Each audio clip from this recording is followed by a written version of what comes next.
Hi, hello everyone. Welcome to the Leading Forum on Private Equity and very welcome to this wonderful panel, Scaling in a Pandemic. Why is it important to invest in digital economy now, today? The digital economy has shown flexibility and growth during this year 2020. This panel is an invitation to know more, or a little bit more at least, about the reason why these companies or these resilient companies are good investment for all of you today. My name is Angeles Romo. I have more than 20 years in experience in strategy consulting, incubation, acceleration, business angels, and venture capital. I was managing director of Endeavor in Chile, and later I assumed as Corfo's corporate manager. Now I am the CEO of StartUp Chile, of Government of Chile, of Corfo, the first public accelerator of the world. So thank you very much for being all of you with us today. I hope to have a wonderful panel to discuss with beautiful entrepreneurs. So I feel so proud to introduce this panel. First of all, I would like to introduce Bryton Shang. He's the founder and CEO at Aquabyte from United States. Bryton, are you there? Yes, hi. Yeah, I'm here. Hi, how are you? Good. Thanks for being with us. Also, I would like to introduce Eduardo della Maggiora. He's the founder and the CEO of Betterfly, previous Burn to Give. I would like to know a little bit about that. From Chile. Hi, Eduardo, are you there?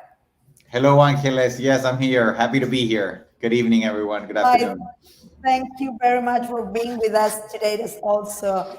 And Antonio Migliore, founder and CEO at Moova from Argentina. Are you there, Tony? Hi, Angeles and everyone. Yes, I'm here. Glad to be here. Good day to everyone. Thank you very much for being with us today. Maybe you can tell us a little bit about your companies by yourself, just to know a little bit about that. Bryton?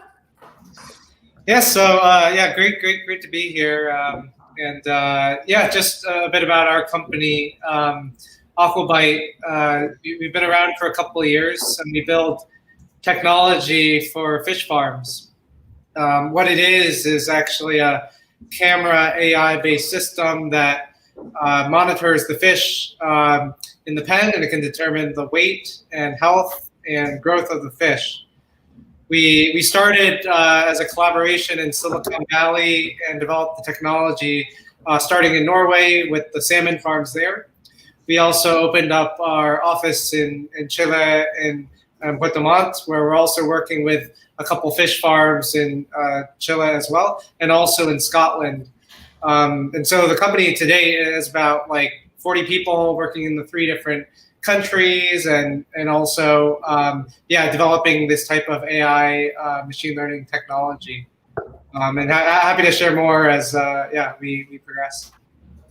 Well, congratulations. Thank you very much. What about with Eduardo? Yes, so I'll start with where we're Betterfly, previously or formerly Burn to Give. We're basically a platform for the future of work, and we created this subscription that improves, inspires, and protects lives. And we use technology and data analytics to help each person live their best life. And how we do this is that we inspire healthy living by giving back. Your healthy habits such as walking, running, meditating, saving are converted into a charitable donation, such as planting a tree, feeding a child, and also a life insurance coverage that grows with no cost and that people can build with their good habits instead of their wallets. So we recently transformed ourselves from Burn to Give, which started as an app to recycle calories. And last week we announced the new shift into our new brand name, Betterfly. So happy to be here. Oh, wonderful. And yeah, thanks very much. And I guess we are going to talk a little bit more about that as well. So Antonio, let us know a little bit about you or your company. Well, thanks, Angeles. Actually, I'm Tony for everyone, so it's easier for anyone in English. Actually, Moova is a digital platform of urban logistics providers. It has a focus on direct-to-consumer and e-commerce. What we do is we capture idle logistics capacity and transform it into high efficiency, lowest cost package solutions, including same day shippings.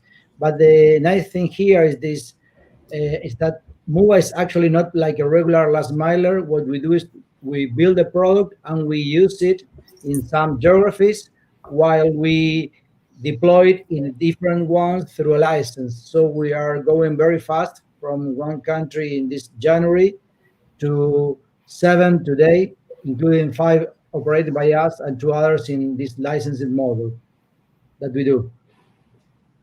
Wonderful. Thank you very much, and congratulations also.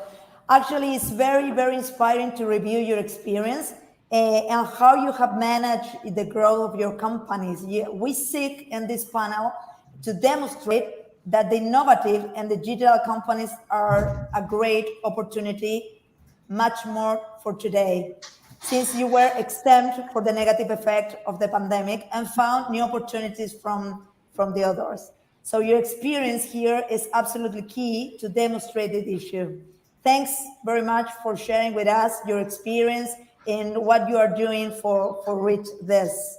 So traditional resilient planning doesn't do enough to prepare for pandemic situation, obviously. You had a plan for the year 2020 when we start this year, and suddenly you were in front of a new, absolutely new scenario. So first of all, I would like to know and to learn on how you and your organization improve your responses. What changes in your companies you had to make, and how long did you take to react? What is your experience, Bryton? Yeah, so certainly I think there is a couple things for the pandemic. First is certainly we have to work remote, not from the office. And so because we already were sort of a remote company, that was a bit of a natural transition, but certainly everyone working from home and collaborating with each other. I think another thing we did was we had raised another round of funding at the beginning of the pandemic just to make sure in case, for whatever reason, things didn't go as well, we had enough cash to support ourselves. Now, I think thankfully people continue to eat, so they were still buying fish and salmon, but certainly that was another thing we did to prepare. And also, I think just more generally, empowering the different managers in the different regions to make more decisions and to work better together. But it's a little bit tough for us because we also have to go out to these fish farms to actually install the equipment. So we're working through a number of those restrictions, but otherwise we're able to manage during the pandemic. What about you, Eduardo? Yeah, so in our case, I guess it's been a really crazy year because we were kicking off our Series A round of fundraising beginning of March, end of February, right? And then suddenly COVID hit, right? And I would say that the last 6 months has been, the strategic change that we've made is focus on building technology versus launching. We had planned launching a new product in April, and we waited until August, September to do so. So that was a strategic decision that we made. But we kept, there's a luck component as well. And we've been for 2 years building a platform for the future of work, and the future of work got here, 5 years earlier than we thought it would. And that of course was a good tailwind in our business model. But I would say it's getting used to working remotely, as Bryton mentioned. We're a 60 people team. When we started COVID, we were 23, so we've almost tripled the team, and we're going to end the year we're going to multiply ×4 the team towards the end of the year, and that has been precisely because of COVID, right? And so we've made a lot of decisions. I mentioned one of them to adapt to what's happening in the world today. And at the core of our value proposition, which is this life insurance coverage, we accelerated that deployment and giving access to people, and employees because of what's happening in the world. So that's another maybe strategic decision that we made, that we we accelerated our launch of that product, which is something we had planned for the end of the year, and we launched it at the middle of the year. So anyhow, it's been a crazy 6 months, and some of these things that have happened are, I would embed it in our business model, and they were going to happen eventually, and others we accelerated or we pushed back a little bit to to adapt to what's happening in Chile and in the world. Yeah. Well, thank you. It's a crazy year for Eduardo della Maggiora. So what about with Tony? Well, there are some things that both Bryton and Eduardo said that like a mirror what we did. But for instance, we went through from 20 to 60, exactly the same thing that Eduardo said. But what we actually did was to take several hard decisions as soon as this situation started. For instance, in a week, we were out of the offices in the 3 countries in which we are working. Like immediately, we will not start thinking what will happen in the future. We just terminate. Then we secure the plan with the same thing that Bryton did, small bridge round with new investors. And also we made a salary reduction for the top management, not the whole team, only the top management, to secure like money to end of this year. And then we started preparing ourselves for the volume that it was about to come. It was like easy to understand that people getting locked, things still have to be delivered. So the volume was about to come, and we started hiring more movers. We don't actually hire; we add movers or add contracts to the company. We cover the regulatory side prior to going to the press, and then we went to the press. So we met like a sweet spot in which the press was pushing us, the volume was out there, and we were like growing like extremely rapidly. And nowadays we are actually we have been going up to that initial decisions very, very fast towards where we are today. Now let's say the challenge is to keep growing at this path with no such a huge wind tail that we had a month ago. But that's actually what we did. Very hard from the very beginning.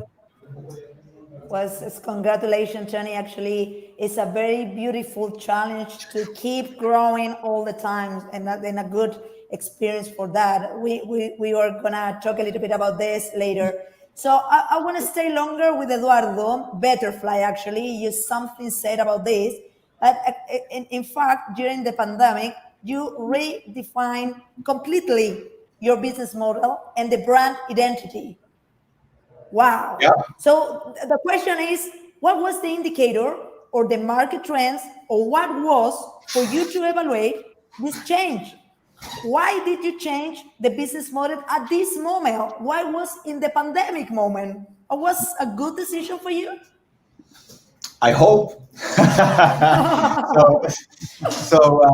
So I think, I guess, and I'll go a step back. I think one of the things that as an entrepreneur, you have to be always, when you're starting to build a company, is that you have to be really open to market, trends and what's happening outside, right? And having this ability to pivot, without changing the purpose of why you're building your business, right? And very early in the year, we started, sniffing in terms of, these changes that we should have made. We had the InsurTech, in the back of our heads always, right? And then we just said, we have to accelerate this, because we really believe this is something that, given what's happening in the world, right, it's going to make a lot of sense. So I'll give you an example. We're sitting in March, right, and COVID had started in China, right, and in January, okay, and I would say end of January, beginning of February, you were seeing life insurance, for example, was exploding, right? And digital life insurance was exploding in Asian countries. Then the US, the same thing. So given that we had this advantage, right, being 2-3 months ahead of COVID in this part of the world, we said, we should accelerate what we're doing. The future of work, which we always talked about, that we thought was 3 years ahead, came really quickly. So let's just pivot and let's let's not pivot a little bit. Let's just pivot 180 degrees all in. And that pivot came with even changing the brand identity, right? Because we first made the decision to say, okay, let's pivot our business model to what's happening. And number two, then we said, okay, but wait a second. Burn to give, as we say in Spanish, se quedó corto, because you're not only burning, but you're saving. So I was like, yeah. And it was really, you know, it was not an easy decision. And you know this, Angeles, because it was you know, for me, Burn to Give was my baby, the name of the company we started 2.5 years ago. And we had to change it because we thought it was the best decision strategically. And yeah, all of this behind a screen like we are right now, right? Talking to people, interviewing people, talking to advisors, raising capital, hiring new people in this new reality that, you know, 1 year ago, if someone would have told me, look, you're going to pivot your business model, you're going to raise capital, you're going to hire a team, and you're going to change your name, any of those four, I would have said it's impossible. And here we are a year later, you know, having done all of them. So yeah, it's been crazy, but it's been, I guess, and to your question, I hope it was a good decision. And so far, the traction has been really good. So we're really happy about it. Yeah. At least I can see you have enjoyed. That is wonderful. So congratulations about that. And actually, for all the venture capitalists in this panel, I would like to ask you about the social purpose, because companies with social purpose are still in a question regarding the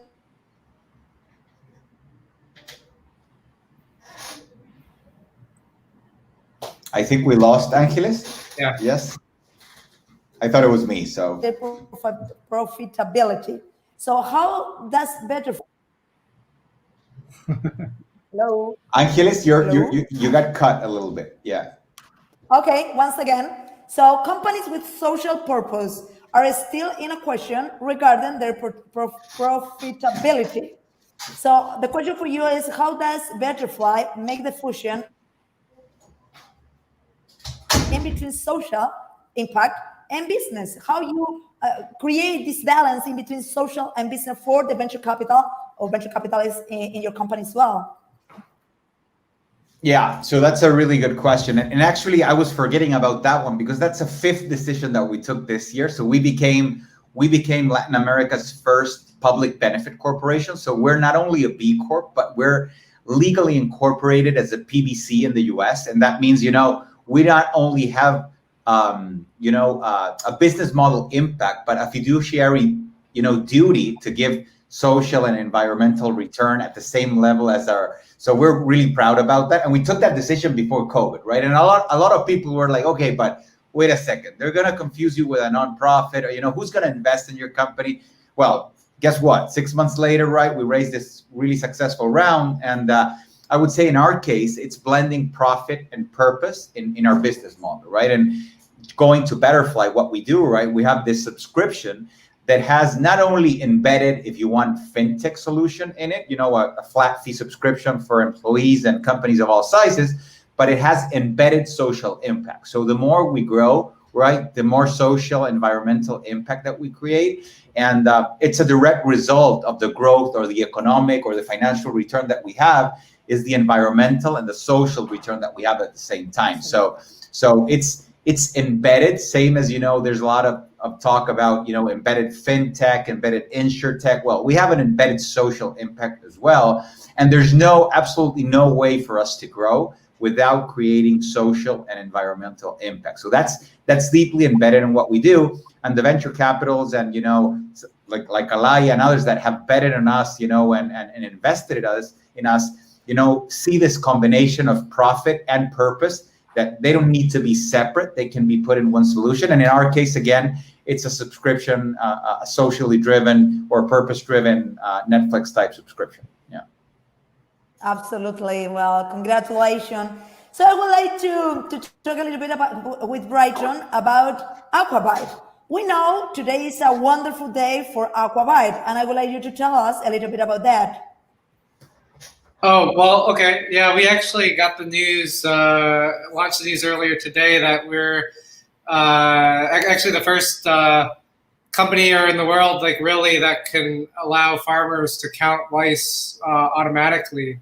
and it's allowed by the authorities. So the Norwegian government approved our device for automatic sea lice counting. So what that means is like every farmer in Norway and also around the world needs to monitor every week, every pen, count 10 or 20 fish by hand by looking at the sea lice.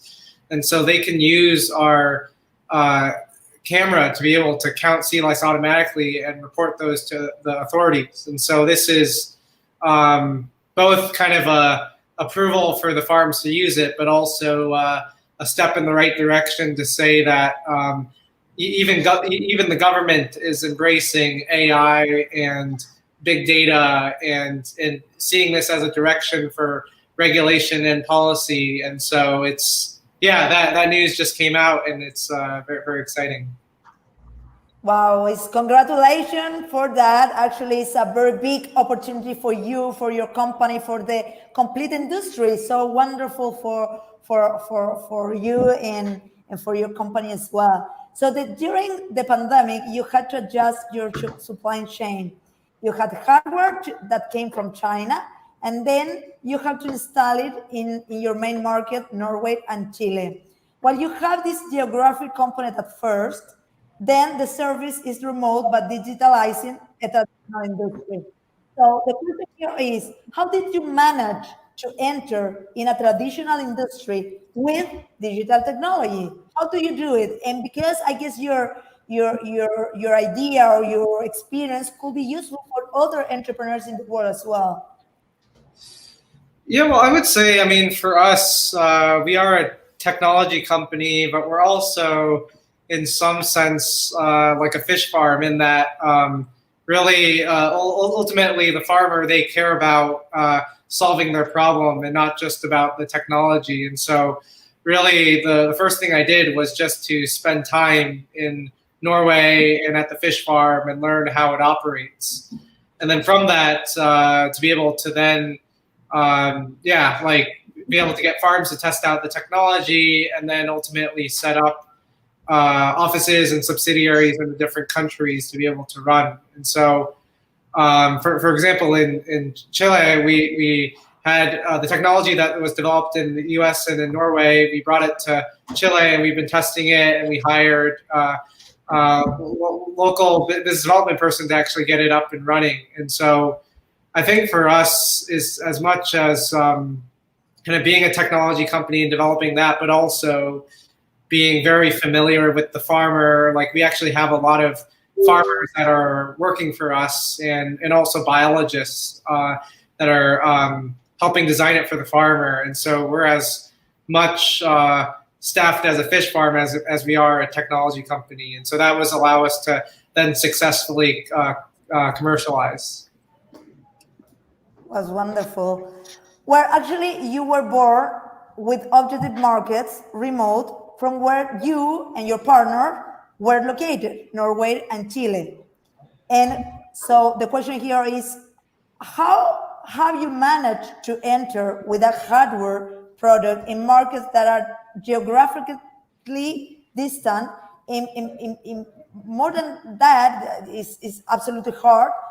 What happened in this specific moment, in pandemic moment? I mean, when frontiers are absolutely closed, how do you do it? I think it's quite challenging. As you mentioned, we have like Absolutely. we have this camera, and the camera needs to physically be shipped around the world.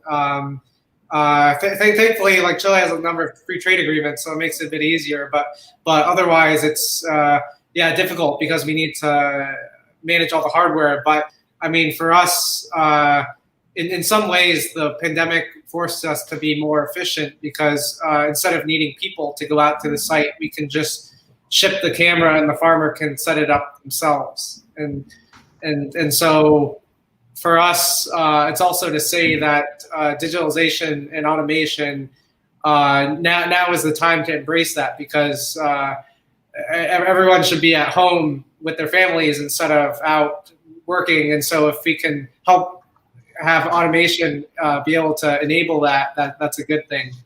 But that's to say that it's quite challenging, and There's nothing really special to it. We just sort of have to work through it, and thankfully the fish farm is also a bit remote, so there's less contamination risk. So, yeah. Great, wonderful, congratulations, actually, very, very exciting. And Tony, go ahead. You say in the introduction, you say we have in front of a big problem, and actually your sector was positively impacted, logistics driven by the growth of the e-commerce.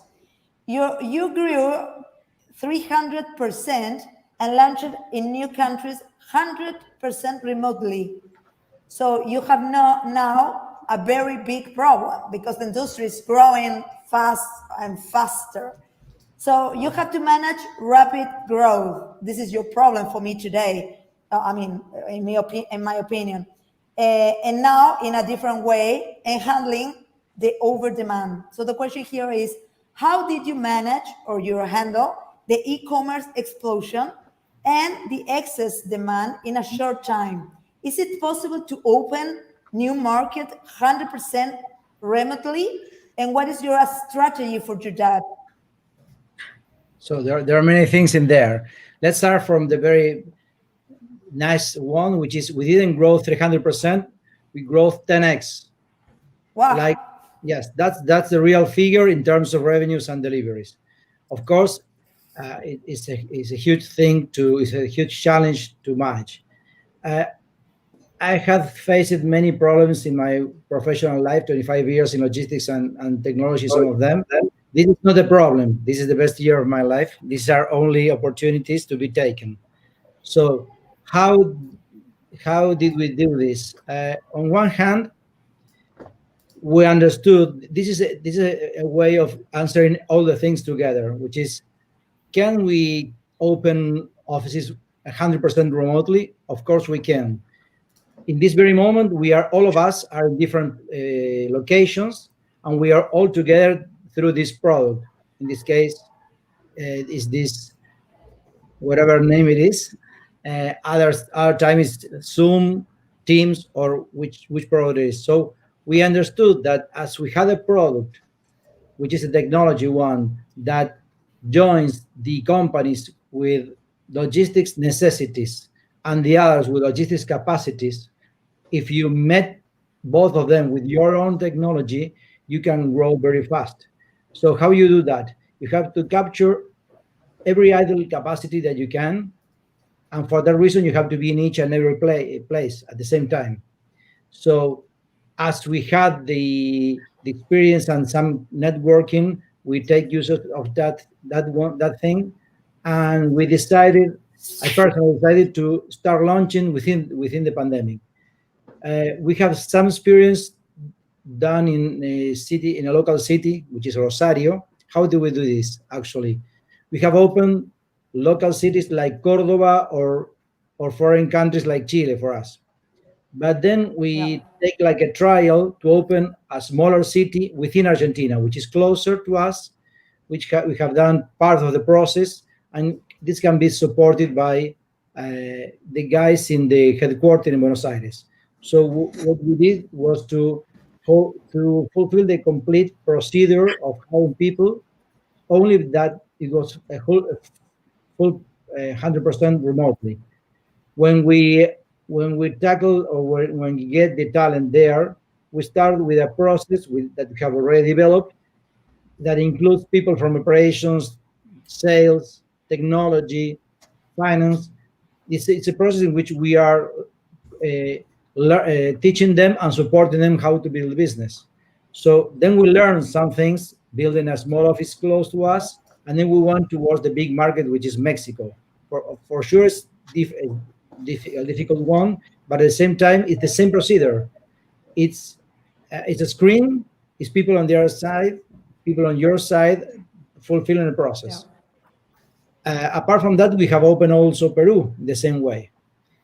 Is this better than the old way? I guess this is better, because in the old days, meaning some month ago, you have to go there, you have to spend some time there, you have to go to hotel, make a couple of meetings. in this very environment, you can be much more time effective. So you go directly to the point. We actually are doing this like in a repeated way. We have built this process, and on the other hand, to go forward and the strategy, the e-commerce keeps growing and expanding. So many other players are trying to tackle the business as last mile logistics providers. What we do is to add traditional companies and some of that last milers to work in our platform. Our platform allows the returns, allows the empty spaces to be filled. So with the same amount of vehicles, you do much more deliveries. So you can do this Yeah. in a good way. You can save a lot of energy. This is like combining both worlds: profitability, as Eduardo said, and the save the planet thing, which is with no additional vehicles, we are fulfilling much more volume of deliveries. We are just Yeah. using the spare capacity. Just one more thing regarding that. Imagine an airway company, airplane that goes from Buenos Aires to San Francisco, hopefully full, and then it has to go back empty to pick more passengers, and they have to go full again. Yeah. That's the way logistics works, traditional logistics works. If you can have a technology that could fill the returns and part of the empty space going up, then you have a huge business on your side. That's the way we are doing it today. Absolutely. Yeah, actually, congratulations about that. And actually, my question is in the line that you are telling us. The industry is growing and growing very fast. So, what about with the other players in the industry? What is your opinion about the growing, or what do you expect about the growing of the rest of the actors or player in the industry in the coming years? Logistics is not a business in which winner takes it all.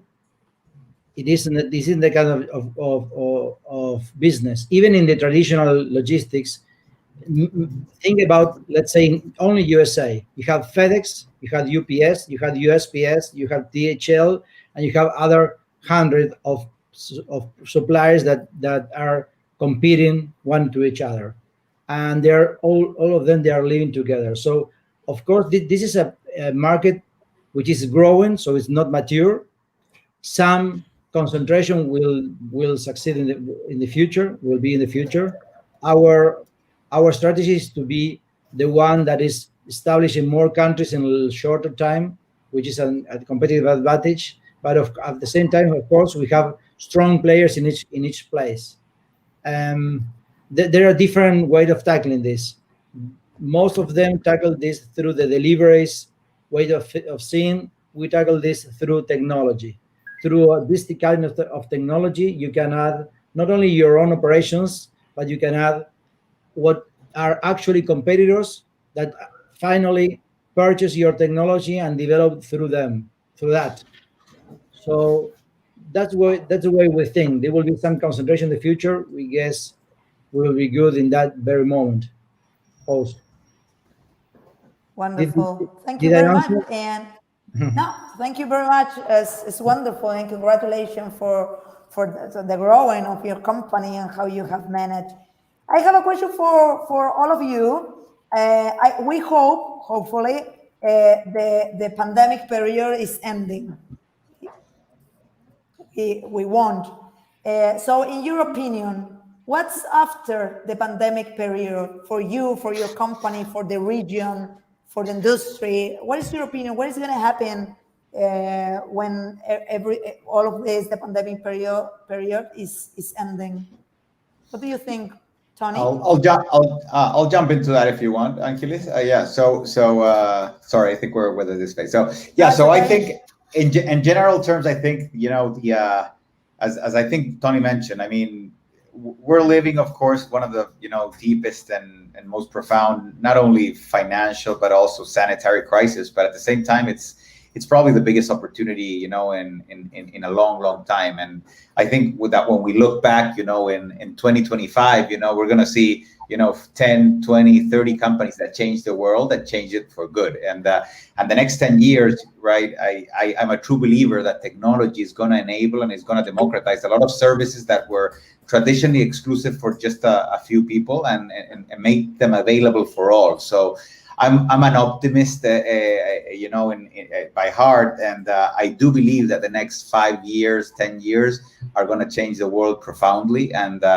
companies being started, or you know, in their first, or you know, initial years in this period are the ones that, you know, are going to change change how we live, how we interact in the future. So I'm really positive, not only, you know, for us at Betterfly, but for the you know, ecosystem, for the technology ecosystem. I think there's going to be a reshift in terms of power, in terms of, you know, in terms of business models, in terms of and whoever, you know, pivots and changes and is able to read what is happening is gonna finish aboard. So yeah, that's those are my 2 cents, and they're pretty optimistic about what's coming.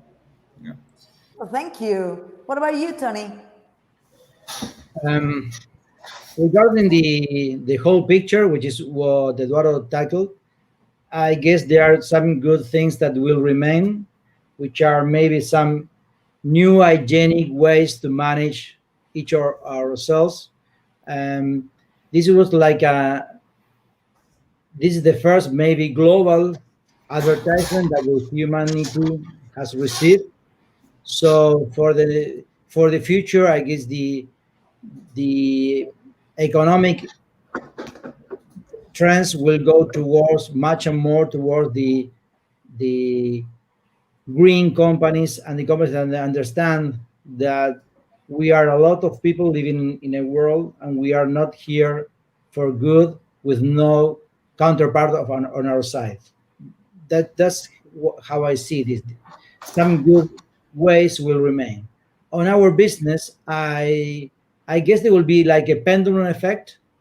Like when we're all of us were in a lockdown situation, we had to purchase online, and then we were like liberated. We were like happily going towards the shops and the bars and the stores, and then there will be like a return to the middle point in which we will choose what to purchase online and what to go towards the experience. So regarding my particular business, there will be like a consolidation of e-commerce, but not in the crazy ways of the very first month. As the very pandemic situation ends, then for the future, I expect this like remote thing to keep growing. We will not going back to the same old days we were before. Exactly the same days, we will not be there.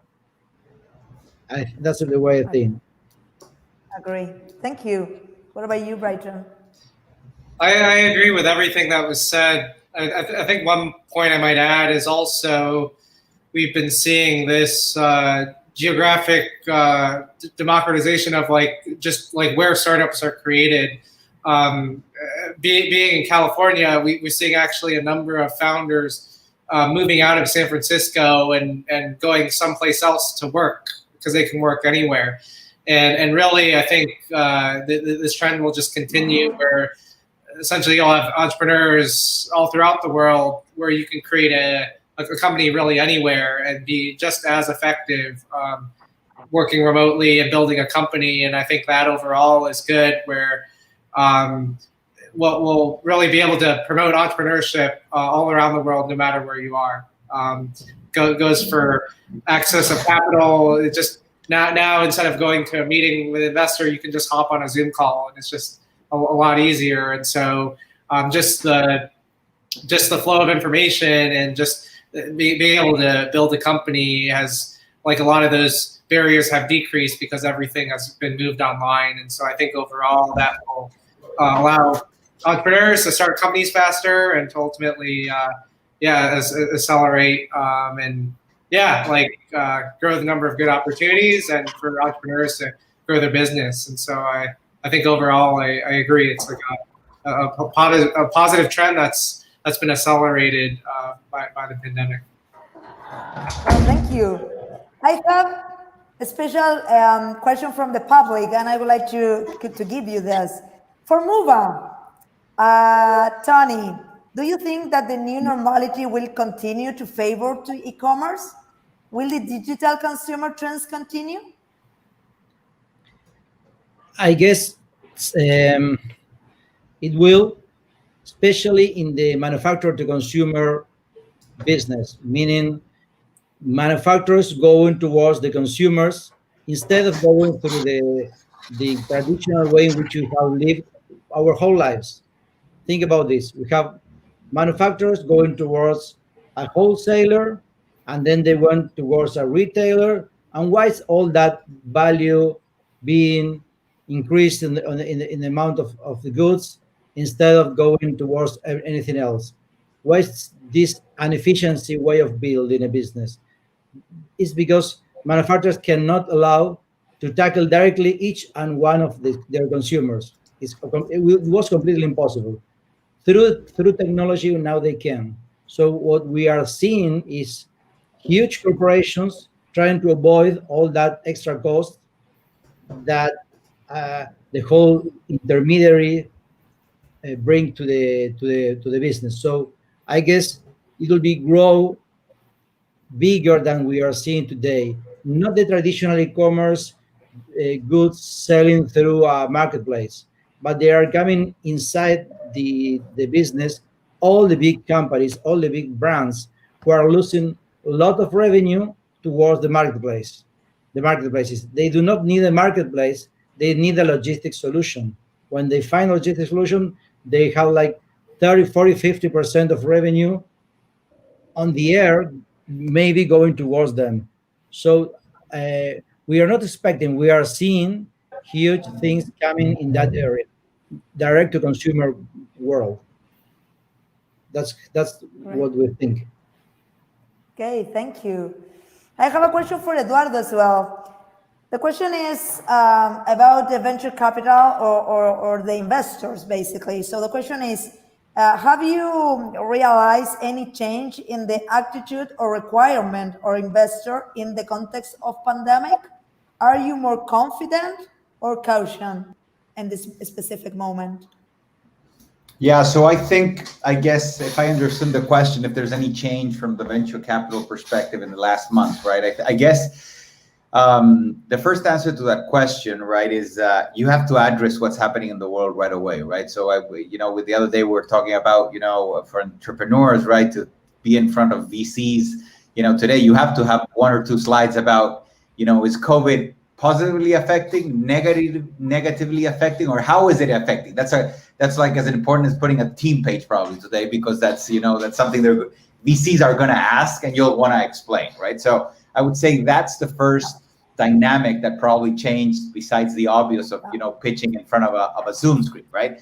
And then I would say there's something happening today that if we compare this with the 2008, 2009 crisis, right? The dry powder in sitting in front of the VCs, global VCs, right, is really high, right? So there's capital to invest, and now that vaccines are coming out, now that things are really a little bit more normal than they were, I think there's a lot of interest of VCs of coming into companies that are going to disrupt, right, or that probably their value proposition is more relevant than it was before COVID. So I think it's that's different, and I think, right, that the next 2 quarters are going to be record quarters of investment in various areas. Of course, others not that much, but yeah, I would say those are the 2 main differences that I've seen, at least in the last 6 months. Good. Yeah.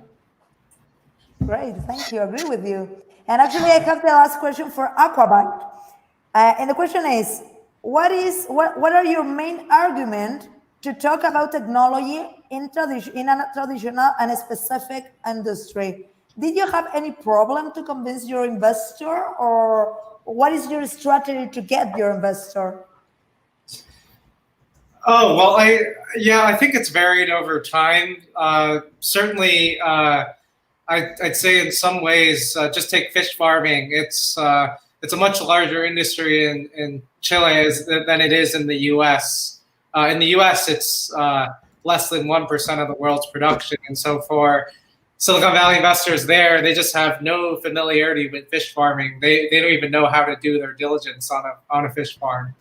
And so for that, it's really seed stage, just, I guess, investing in the founder and in the team and the drive to make an idea work. I think for Series A, it was more around like once we had the concept and we had some farmers interested, being able to demonstrate that we had product market fit and being able to, for example, facilitate video chats with the customers and the investors so they can ask questions and they can actually see what this is all about. And that's to say, like, I think it's, yeah, there was a geographical element to it where you have investors that don't really know about this but are excited. And also the fact that, yes, as you pointed out, it's more traditional industry, but is something that can be really transformed with technology. I would also say, just as no, I mean, I think there's been a really interesting geographical element to this where, for example, like take Alaya, there's a number of companies that are building in like South America and being able to promote this to other places in the world. I think this is one of the examples where actually the technology is specifically relevant to Chile, and that was like really exciting for us to work with Alaya to come to Chile and help get set up, and that was very helpful for us. And so I think also these type of startup programs or other programs that are facilitating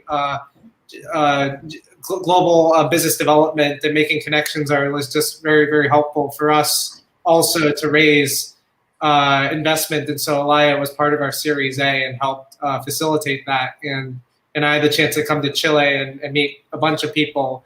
And so I think all that was like necessary and very, very helpful to raise our round.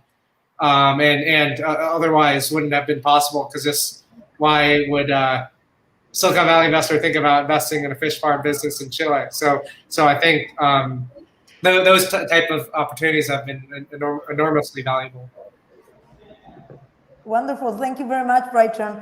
Actually, to talk with you is very energetic. I mean, I feel a lot of inspiration from you to me, and I guess for the panel as well. So we have just some few minutes left, and I would like you to give us an inspirational message. You are an entrepreneur. You know about this. We know that the digital economy has shown flexibility and growth during this year. So the important for the investors is to know that to invest in companies like yours is a really, really good business. Let us know a little bit about that. In Chile, we used to say lo bueno, lo malo, y lo feo. So the good, bad, and the ugly. And for you, I would like to know, what is for you lo bueno, lo malo, y lo feo of investing in companies like yours? Bryton?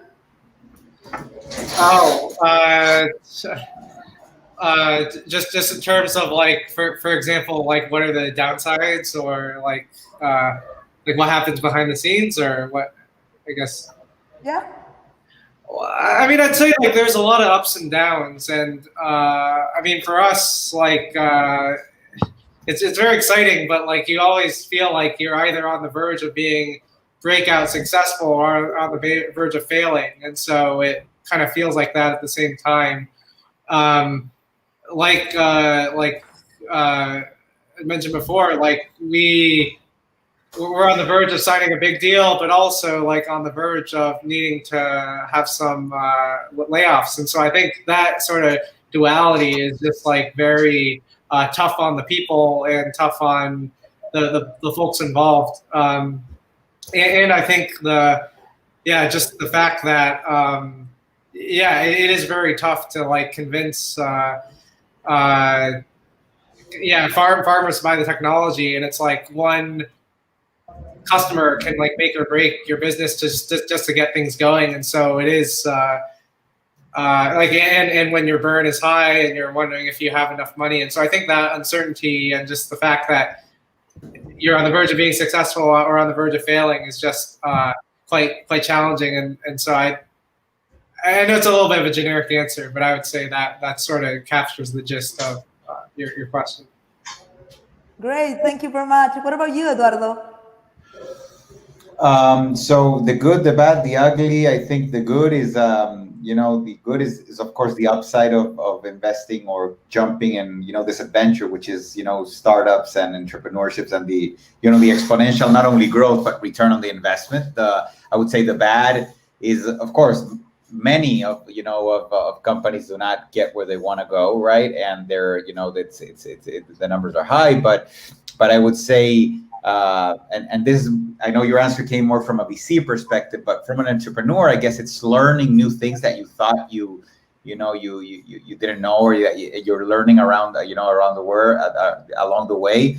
My background is corporate, and these last 4 or 5 years as an entrepreneur, a completely different ball game that I thought I would never do. And, I've learned so many things that I thought I'd never do. I've done so many things that I thought I'd never do at 40 years of age. And that for me is thrilling by itself, right? And I wouldn't change it for anything. And there's days that, I would love more stability, but I guess the uncertainty and it makes this journey worth driving, worth living. So yeah, I would say those are the 3 points in terms of the journey.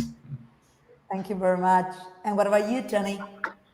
I think that the good and the bad are almost the same, they're close brothers. In which way? The three of us here are successful. We have tackled the opportunity. We've been prepared, but we were lucky, because if the three of us were involved in different businesses which were very hard attacked by the pandemic, we were not here. So you have to know when you are an entrepreneur. In my case, my whole life I've been dedicated to as an entrepreneur, mostly my whole life. You have to know that good, bad, ugly, and many other things goes together hand by hand, day by day. There is no plan that lasts forever. So in this environment, you have to move very fast. And of course, for an investor, it's a huge opportunity that they will be getting no other place rather than in technology, rather than in this kind of company that Bryton, Eduardo, and myself handles. Absolutely. Well, thank you very much. Thank you, Bryton, Eduardo, Antonio. Thank you very much for sharing your amazing experience. A very big clap for you. Congratulations for everything you have been done during this period, which is very hard for all of us, and mainly for entrepreneurs. So congratulations for your companies, for growing, and I guess congratulations also for the venture capitalists involved in your companies as well. I guess we have demonstrated that innovative and digital companies are really a great opportunity to invest, as you were exempted from the negative effects of the pandemic and found new opportunities to invest or to grow. So thank you very much for your time, for your experience, for being with us today. Thank you also to Alaya for being part of this panel, for organizing or allow us to be part of this panel. This was, for me at least, a wonderful panel, a lot of energy, a lot of good opportunities to invest. Thank you especially to Luis and Carolina for supporting us in this panel as well. So finally, to all the VCs in the panel here, I would like to invite you to know a little bit more about StartUp Chile. And if you need further information about the deal flow in Chile through StartUp Chile, not only from Chile, but also from the region and also from the world, very welcome to do it. I will be really happy to share with all of you all the deal flow of StartUp Chile, what is happening. Actually, Eduardo was part of the StartUp Chile, and you can see where he is now. So thank you very much. So I hope to see all of you in the next time, very soon, hopefully in Chile as well. So thank you very much. It's really nice to have you today, and I hope to have a wonderful rest of the day. Thank you, Angeles. Thank you, everyone. Thank you, everyone. Bye. Thank you. Bye-bye. Bye.